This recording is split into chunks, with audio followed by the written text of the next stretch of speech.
गणगौरी शङ्करधागी यथा तमे शङ्करि प्रिया माँ कुरु कल्याणी कांत कांता सुदुर्लभाम। आप सभी माताओं बहनों को हरियाली तीज की बहुत बहुत शुभकामनाएं। सावन मास के शुक्ल पक्ष की तृतीया तिथि को मनाई जाने वाली हरियाली तीज नारी शक्ति, सौंदर्य, संपन्न और सौभाग्य का अनुपम है। यह दिन माता पार्वती की अखंड श्रद्धा और भगवान शिव के प्रति उनके अद्भुत प्रेम की स्मृति को समर्पित है। और यह केवल एक व्रत ही नहीं बल्कि वह श्रद्धा है जिसमें एक स्त्री अपने पति की दीर्घ आयु, सुख, समृद्धि और प्रेम पूर्वक जीवन के लिए उपवास रखती है। हरियाली तीज प्रकृति की कोमलता, रिश्तों की मधुरता और भक्ति की गहराई का सुंदर संगम है। आज के इस वीडियो में आप सभी जानेंगे हरियाली तीज व्रत की पौराणिक कथा। हरियाली तीज व्रत कथा में बताया गया है कि इस व्रत को किस प्रकार देवी पार्वती ने किया था और इस व्रत को करने से क्या लाभ होता है। देवी पार्वती को हरियाली तीज व्रत में भगवान शिव किस प्रकार पति रूप में प्राप्त हुए थे, आइए जानते हैं हरियाली तीज की व्रत कथा। देवी पार्वती अपने पूर्व जन्म में दक्ष प्रजापति की पुत्री सती थी।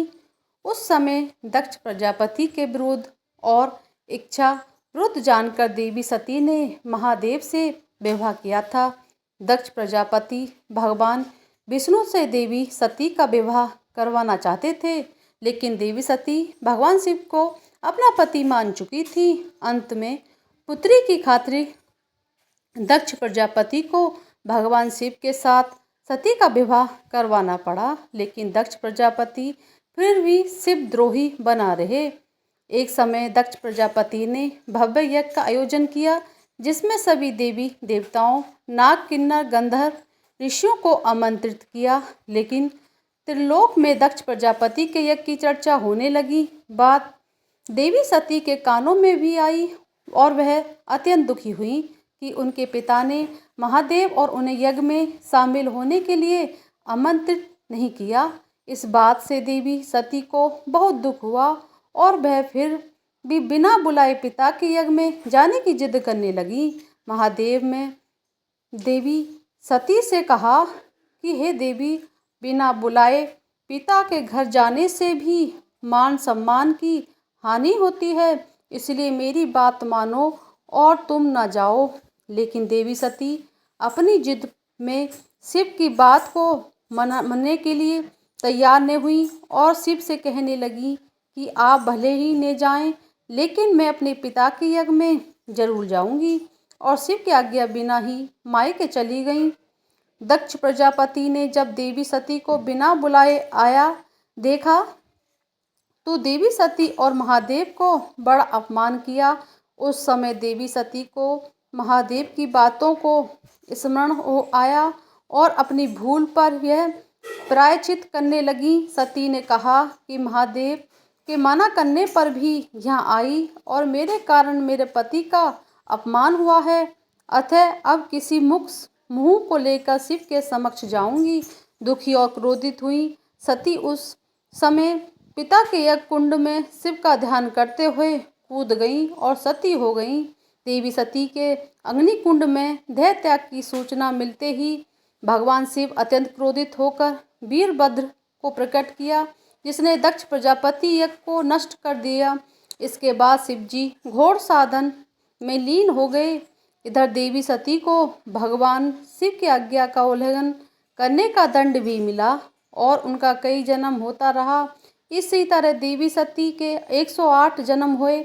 107 जन्मों तक वह भगवान शिव को पुनः पति के रूप में पाने के लिए तपस्या करती रहीं।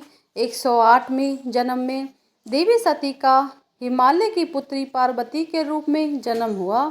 इस जन्म में देवी पार्वती ने भगवान शिव को पति रूप में पाने के लिए सामन में मृत्तिका से शिवलिंग का निर्माण करके भक्ति भाव से शिवजी की पूजन किया और तपस्या में लीन हो गई। देवी पार्वती की तपस्या में अंत में प्रसन्न होकर हरियाली तीज पर भगवान शिव प्रकट हुए और देवी पार्वती को वरदान दिया कि तुम मेरी अर्धांगिनी बनोगी।